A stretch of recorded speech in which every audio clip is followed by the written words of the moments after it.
Julien Alfred came to Oslo with the Olympic champion's target on her back. One bad start could make her Rome win look like old news, and Amy Hunt was fast enough to punish it. Then the gun fired, Alfred missed the clean launch, and the field suddenly had hope. But what happened over the final meters turned Oslo into a shocking 100-meter statement. Arrived at the 2026 Oslo Diamond League with heat around her name. She was already the Olympic 100-meter champion, already fresh from a big 200-meter win in Rome, and already moving like one of the sharpest sprinters of the season. But at Bislett Stadium, the women's 100 meters did not open like an easy victory lap. Alfred did not get the clean start that usually makes her dangerous right away. In the 100 meters, that is a problem. A small delay from the blocks can hand the race to someone else before the field even reaches halfway. For a few seconds, Oslo looked open. Britain's Amy Hunt was close enough to turn the race into a real fight. New Zealand's Zoe Hobbs, a proven sub-11 sprinter and national record holder, was also in the race. This was not a soft field waiting for Alfred to run away. Then the race changed. Alfred built through the middle, found her rhythm, and came through late to win in 10.76 seconds. Britain's World 200-meter silver medalist, Amy Hunt, finished second in a scorching 10.99, while New Zealand's national record holder, Zoe Hobbs, took third in 11.03. Alfred had athletes around her who could expose a bad race. Hunt had speed, Hobbs had experience, and the track had pressure. The result was clear. The time was not simple. The wind was too strong for the mark to count legally. That is why Oslo became bigger than a scoreboard. It was fast, messy, and full of clues about where Alfred's season is going. The key to Oslo was not only the final time. It was the middle of the race. A bad start can make a sprinter panic. The body tightens. The stride gets shorter. The athlete starts chasing too early and wastes the same power needed at the end. That is how a 100-meter race can fall apart in less than 5 seconds. Alfred avoided that trap.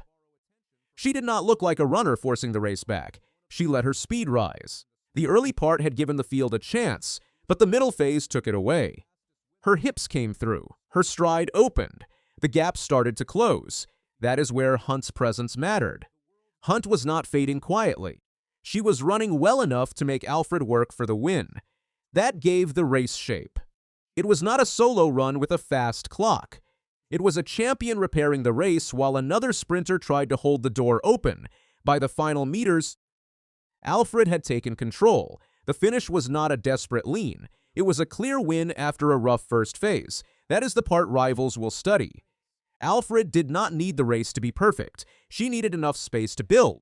Here is the part fans must not get wrong. The 10.76 in Oslo was wind-assisted. Track rules are clear. In the 100 meters, a time is legal for records and all-time lists only if the wind is 2.0 meters per second or lower. In Oslo, the wind reading was 3.02 meters per second. That means Alfred's mark cannot count as a legal personal best, a national record, or a legal world-leading time. Her legal personal best is still 10.72 from the Paris Olympic final, but the wind does not erase the race. It only changes how the clock is judged. Every runner in that race had the same helping wind. Alfred still had to beat Hunt. She still had to handle Hobbs. She still had to recover after not getting the clean first steps she wanted. That is why the performance still matters. The legal list will not change. The race picture did. A wind-aided time can fool casual fans if they only see the number. But this one was useful because it showed form. Alfred's top speed looked strong. Her finish looked alive. Her body held together after an imperfect start. Oslo did not give her a legal record. It gave her proof that the engine is working. Alfred's reaction in Oslo makes more sense when the full sprint picture is clear. She represents St. Lucia, and in 2024 she changed her country's history. At the Paris Olympics, she won the women's 100 meters in 10.72. It was St. Lucia's first Olympic medal, and it came in the biggest sprint race in the world. She did not stop there. She also won Olympic silver in the 200 meters. That double matters because it shows range. The 100 demands power, reaction, and a clean drive phase. The 200 demands curve running, strength, and calm speed when the legs start burning. Her personal bests show the same thing. She has run 10.72 in the 121.71 in the 200. She also owns World Indoor 60-meter gold from 2024, which proves her short sprint power is not a lucky piece of her game. That is why Oslo felt serious. Alfred has the tools for different kinds of races. She can win with a great start. She can win with late strength. She can threaten both short sprints. When that kind of athlete starts stacking wins, the field cannot treat it like noise. Oslo was not the first sign. Rome came before it. At the Golden Gala, Alfred faced Melissa Jefferson-Wooden in the 200 meters. That mattered because Jefferson-Wooden was one of the biggest form names in women's sprinting. She had world-class speed in the 100 and 200, and her rise made her a direct test for Alfred. The race did not stay close forever. Alfred won in 21.93. Jefferson-Wooden finished in 22.17. The final straight told the story. Alfred had more strength left when the race demanded it. After Rome, Alfred said she wanted a faster time but would take the win. She also said being healthy and stronger helped her push more in the second part of the race. That quote now carries more weight. It was not just a post-race line. It matched what happened next. In Rome, her second half won the 200. In Oslo, her second half rescued the 100. Different race. Same weapon. That is why her 2026 momentum feels real.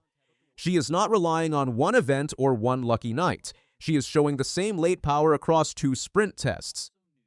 The next tests will be harder because the biggest names are still waiting. Jefferson-Wooden is the direct form rival because Rome already put her beside Alfred. Alfred took that 200-meter clash, but the next meeting could look different, especially over the shorter distance where a perfect launch is mandatory. Sha'Carri Richardson is the pressure rival. She was the 2023 World 100-meter champion and Olympic silver medalist behind Alfred in Paris. Any race between Alfred and Richardson brings history, attention, and a loud crowd before the gun even fires. In the 200, Gabby Thomas and Shericka Jackson keep the picture dangerous.